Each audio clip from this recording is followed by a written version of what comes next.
Dear students, এসো আমরা শিখি চ্যানেলে তোমাদের সবাইকে স্বাগত জানাই। আমি Sanchita Hazra, MSc in physical chemistry. তোমাদের ওয়েস্ট বেঙ্গল বোর্ডের অন্তর্গত বিভিন্ন ক্লাসের অঙ্ক, পরিবেশ, ভৌতবিজ্ঞান, ইংরাজি বিষয়ে পড়ার জন্য আমি সহযোগিতা করে থাকি।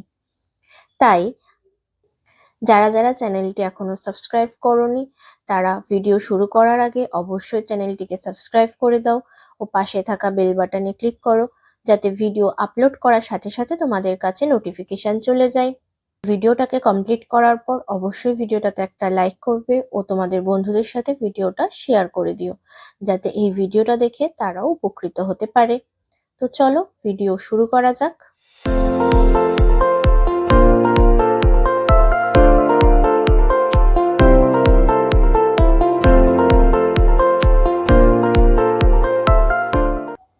আজ আমরা পড়ব তৃতীয় শ্রেণীর পাতাবাহার বইটি। পাতাবাহারের মধ্যে আমাদের আজকের আলোচ্য বিষয় হলো কে ছিলেন ঈশপ এই গল্পটি। আশা করছি গল্পটি তোমাদের সবার পড়া হয়ে গেছে, তাই সেখান থেকে প্রশ্ন উত্তর সলভ করলে তোমাদের অসুবিধা হবে না। তাই সরাসরি চলে যাব প্রশ্ন উত্তরে। গল্পটা শুরুতেই 18টা প্রশ্ন উত্তর রয়েছে, সেগুলোর উত্তর আমি লিখে দিয়েছি, তোমরা দেখে নাও। প্রথম প্রশ্ন রয়েছে, শেয়াল কিছুতেই কিসের নাগাল পায়নি? শেয়াল কিছুতেই আঙুর ফলের নাগাল পায়নি। শেয়াল শেষে কি বলে চলে গিয়েছিল? শেয়াল শেষে আঙুর ফল টক বলে চলে গিয়েছিল। খরগোশ কেমন ছিল? খরগোশ ছিল খুবই অহংকারী। খরগোশ কার কাছে দৌড় প্রতিযোগিতায় হেরে গিয়েছিল? খরগোশ কচ্ছপের কাছে দৌড় প্রতিযোগিতায় হেরে গিয়েছিল। খরগোশ কেন হেরে গিয়েছিল? অহংকারী খরগোশ কচ্ছপের জেদ আর নিষ্ঠার কাছে দৌড় প্রতিযোগিতায় হেরে গিয়েছিল। রাখাল ছেলে কি করত? রাখাল ছেলে মিছিমিছি বাঘ বাঘ বলে চেঁচিয়ে লোক জড়ো করত। ঈশপ কোন দেশের মানুষ ছিলেন? ঈশপ প্রাচীন গ্রিস দেশের মানুষ ছিলেন। ঈশপ কাদের নিয়ে গল্প বানাতেন? ঈশপ মানুষের বদলে পশু পাখি নিয়ে গল্প বানাতেন। ঈশপের প্রভু কে ছিলেন? ঈশপের প্রভু ছিলেন রাজা ক্রোশাস। তিনি ঈশপকে কোথায় পাঠিয়েছিলেন? ঈশপের প্রভু ঈশপকে ডেলফি শহরে পাঠান। সেই জায়গাটি কেন বিখ্যাত ছিল? ডেলফি শহরটি লোভী পুরোহিতদের ভবিষ্যৎবাণীর জন্য বিখ্যাত ছিল। সেখানকার মানুষ কেমন ছিল? ডেলফি শহরটির মানুষরা ছিল খুবই লোভী। তাদের আচরণ দেখে ঈশপ কোন গল্প বাঁধলেন? ডেলফি শহরের লোকজনদের আচরণ দেখে তিনি একটি লোভী লোক ও সোনার ডিম পাড়া হাঁসের গল্প বাঁধলেন। এই গল্প কাকে বলে? যে গল্প পড়ে আমরা মানুষের বিভিন্ন সদ্গুণের উপর নীতি শিক্ষা পাই তাকে নীতি গল্প বলা হয়। আমাদের জীবনে কোন গুণগুলি জরুরি? আমাদের জীবনে দয়া, মায়া, ভালোবাসা, সততা, কৃতজ্ঞতা, পরোপকার, শ্রদ্ধা, ভক্তি এই সমস্ত সদ্গুণগুলি থাকা জরুরি। অনুবাদ বা তর্জমা কাকে বলে? অনুবাদ বা তর্জমা কথার অর্থ হলো এক ভাষায় লেখা কোনো গল্প বা কবিতাকে অন্য ভাষায় পরিবর্তন করে লেখা। ঈশপের গল্প বিভিন্ন দেশে কেন জনপ্রিয়? ঈশপের গল্প পৃথিবীর নানা দেশে প্রতি যুগের নিজস্ব ভাষায় অনুবাদ করা হয়েছে। গল্পগুলিকেই অনেকে নিজেদের দেশের আর সময়ের উপযোগী করে অনুবাদ করেছে। ঈশপকে কেন মানবজাতির সবচেয়ে বড় শিক্ষকদের একজন বলা হয়েছে? ঈশপ তার চারপাশের মানুষদের আচার ব্যবহার খুঁটিয়ে লক্ষ্য করে তাদের দোষগুণের কথা পশু পাখিদের চরিত্রের মোড়কে লিখেছেন।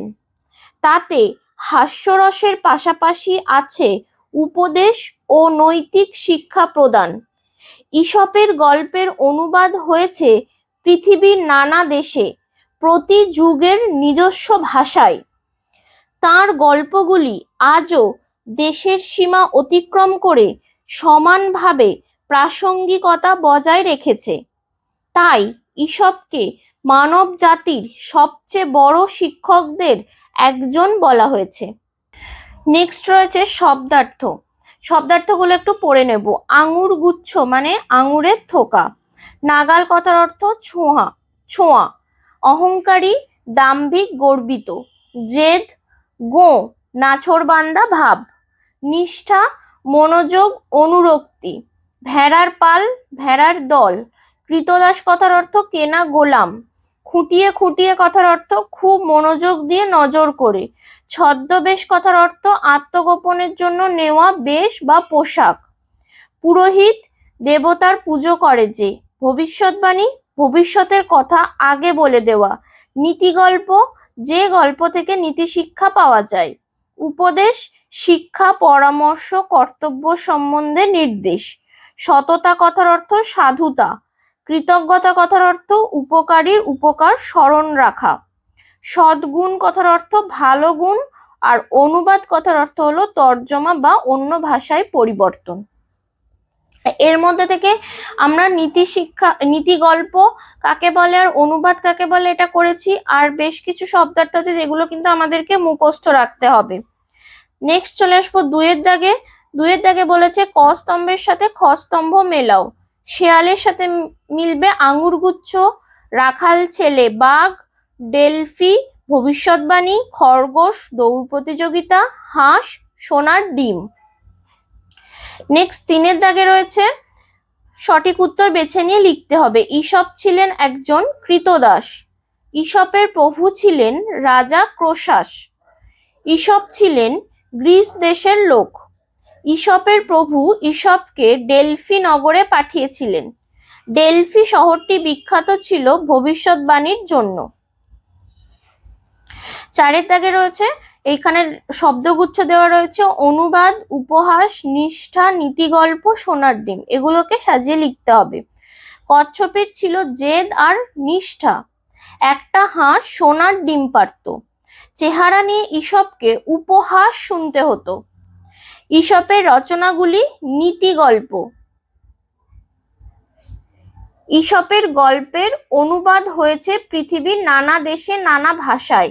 তাকে কি বলেছে, এই গদ্যে বলা নেই তোমার জানা ঈশপের এমন কোনো গল্প নিজের ভাষায় লেখো। আচ্ছা, এখানে যে কটা গল্প আমরা পড়লাম, কচ্ছপ আর খরগোশের গল্প, সোনার ডিম পাড়া হাঁস আর আঙুর ফল টক শিয়ালের, এই তিনটে গল্প ছাড়া আরো অনেক গল্প আমরা ছোটবেলায় ঈশপের বইয়েতে পড়েছি। সেখান থেকে যে কোনো একটা গল্পের কথা বলতে বলেছে, তো এটা একদমই ইম্পর্টেন্ট না, তাই স্কিপ করেছি। ছয়ের দাগে রয়েছে ঈশপের মতোই আমাদের দেশে ছিলেন বিষ্ণু শর্মা।